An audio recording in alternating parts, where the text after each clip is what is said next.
வணக்கம் மக்களே! எல்லாம் எப்படி இருக்கீங்க? நல்லா இருக்கீங்களா? ஊட்டி டூ கோத்தகிரி பேருந்து பயணத்தில இந்த பகுதியோட முடிஞ்சது. அ ஊட்டியிலேருந்து நீங்க பஸ் ஏறுனீங்கன்னா, இந்த வழியில தான் நீங்க போகணும். போற வழியில இப்படி தான் இருக்கும். இந்தந்த ஸ்டாப்புகள் இருக்கும். மெயினான ஸ்டாப்புகள் பார்த்தீங்கன்னா, தொட்டபெட்டா, அதுக்கு அடுத்தது வந்து கட்டபெட்டு. இந்த மாரி தான் மெயினான ஸ்டாப்புகள் வந்து நான் இப்ப சொல்லியிருக்கிறேன்.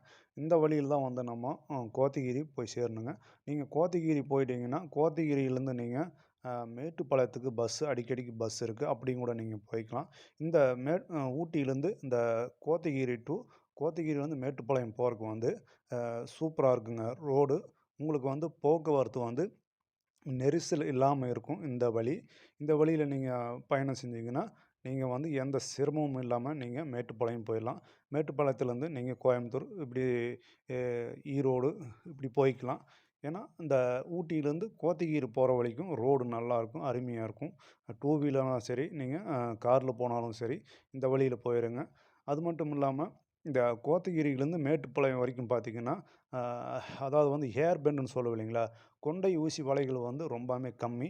அதாவது வந்து குன்னூர்லேருந்து நம்ம பர்லியர் வரை போனோம்னா, கொண்டை ஊசி வலைகள் வந்து அதிகமா இருக்கும். ஆனா, அந்த கோத்தகிரியிலேருந்து மேட்டுப்பாளையம் போறக்கு வந்து, இந்த கொண்டை ஊசி வலைகள் வந்து ரொம்ப கம்மியா இருக்கும். அதனால வந்து நீங்க இந்த ஊட்டியிலேருந்து அ கோத்தகிரி போய், கோத்தகிரிலேருந்து மேட்டுப்பாளையம் போறக்கு வந்து உங்களுக்கு எந்த சிரமமும் இருக்காது. நீங்க வாகனம் வந்து ஃப்ரீயா ஓட்டிட்டு போலாம். அந்த அளவுக்கு ஒரு அருமையான ஒரு வழி வந்து இந்த ஊட்டியிலேருந்து கோத்தகிரி போற ஒரு பாதை தாங்க.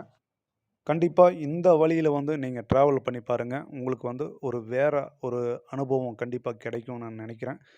பஸ்ஸில போற அந்த ஃபீலிங் வந்து உங்களுக்கு கண்டிப்பா கிடைக்கும்னு நான் நெனைக்கிறேன். அ மக்களே, இப்போ வந்து இந்த வீடியோ வந்து நான் இதோட முடிச்சுக்கிறேன். அடுத்த வீடியோல நான் உங்கள சந்திக்கிறேன் கண்டிப்பா. அ ஊட்டி டூ கோத்தகிரி பேருந்து பயணம் கண்டிப்பா உங்களுக்கு நான் புடிச்சிருக்கும்னு நான் நெனைக்கிறேன். கண்டிப்பா நீங்களும் இந்த வழியில பஸ்ஸில டிராவல் பண்ணி பாருங்க. உங்களுக்கும் ஒரு சூப்பரான ஒரு அனுபவம் கிடைக்கும். இந்த வழியில வந்து நெறைய டூரிஸ்ட் பிளேஸ் எல்லாம் இருக்குது. மெயினா சொல்லப்போனா, அ தொட்டபெட்டா சிகரம் இருக்குது. அதுக்கு அடுத்து வந்து கோடநாடு வியூ பாயிண்ட் இருக்குது. கோத்தகிரியிலேருந்து நீங்க அப்படி போய்க்கலாம். அதுக்கப்புறம் மேட்டுப்பாளையம் போற வழியில வந்து இந்த கேத்ரின் நீர்வீழ்ச்சி அப்படின்னு சொல்லி இருக்குது. இந்த மாரி இடங்களும் கூட நீங்க பார்த்துட்டு அப்படியே நீங்க போலாம். அதாவது வந்து நீங்க சுற்றுலா வந்தீங்கன்னா, இந்த வழியில நெறைய இடங்கள் இருக்குது இந்த ரோட்ல. கண்டிப்பா நீங்க பார்த்து என்ஜாய் பண்ணுங்க. மக்களே, கண்டிப்பா அந்த பேருந்து பயணம் உங்களுக்கு பிடிச்சிருக்குன்னு நெனைக்கிறேன். பிடிச்சிருந்தா லைக் பண்ணுங்க. நம்ம சேனல மறக்காம புது நண்பர்னா சப்ஸ்கிரைப் பண்ணி ஃபாலோ பண்ணுங்க. சரி வாங்க நம்ம கோத்தகிரி பஸ் ஸ்டாண்ட்ல போயி, நம்ம பஸ் ஸ்டாண்ட பாத்து இதோட வீடியோ முடிச்சுக்கலாம்.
கோத்தகிரி பஸ் ஸ்டாண்ட் வந்தாச்சு. அ இந்த டர்னோட பஸ் ஸ்டாண்ட் வந்தாச்சு. இந்த பஸ் ஸ்டாண்ட் பார்த்தீங்கன்னா, ஒரு மலை மேல தான் வந்து இருக்கும். ஆ இங்கிருந்து வந்து நெறையா கிராமங்கள் இருக்குதுங்க. இந்த கோத்தகிரிய சுத்தி நெறைய கிராமங்கள் இருக்குது. அந்த கிராமங்களுக்கு எல்லாமே இங்கிருந்து தான் ஸ்மால் பஸ் தான் வந்து அதிகமா இங்க வந்து நீலகிரி மாவட்டத்தில வந்து பயன்படுத்துறாங்க. ஸ்மால் பஸ்ஸு நெறைய இருக்கும். ந இங்கிருந்து நெறைய கிராமங்களுக்கு வந்து பஸ்ஸுகள் போகுது. அது அது மட்டும் இல்லாம இங்கிருந்து கோயமுத்தூர், ஈரோடு, திருச்சி, திருப்பூர், அ சேலம், மெட்ராஸ் வரைக்கும் கூட இங்கேருந்து பஸ் போகுதுங்க. கோத்தகிரிலருந்து உங்களுக்கு அ நெறைய பஸ்ஸுகள் சௌகரியம் வந்து இந்த கோத்தகிரி பஸ் ஸ்டாண்ட்ல இருக்கு. கண்டிப்பா நீங்க சுற்றுலா வரணும் அப்டின்னா, இந்த கோத்தகிரி வந்தீங்கனாலே, உங்களுக்கு இங்க நெறையா இடங்கள் இருக்கு சுத்தி பார்க்கறக்கு. கண்டிப்பா நீங்க வந்து பாருங்க. இந்த வீடியோ உங்களுக்கு பிடிச்சிருந்தா லைக் பண்ணுங்க. மறக்காம நம்ம சேனல சப்ஸ்கிரைப் பண்ணி ஃபாலோ பண்ணுங்க. நான் உங்கள கண்டிப்பா அடுத்த வீடியோவுல வந்து ஒரு சூப்பரான ஒரு பஸ் டிராவல் வீடியோல நான் உங்கள சந்திக்கிறேன். அதுவும் நீலகிரி மாவட்டத்திலிருந்தே சூப்பரான ஒரு பஸ் டிராவல நம்ம பார்க்கலாம். இதுதான் கோத்தகிரி பஸ் ஸ்டாண்ட். அ மக்களே, அ இந்த வீடியோ கண்டிப்பா உங்களுக்கு பிடிச்சிருக்குன்னு நெனைக்கிறேன். பிடிச்சிருந்தா லைக் பண்ணுங்க. மறக்காம நம்ம சேனல சப்ஸ்கிரைப் பண்ணி ஃபாலோ பண்ணுங்க. இதோட நான் வீடியோவ நான் முடிச்சுக்கிறேன். மிக்க நன்றி. வணக்கம்.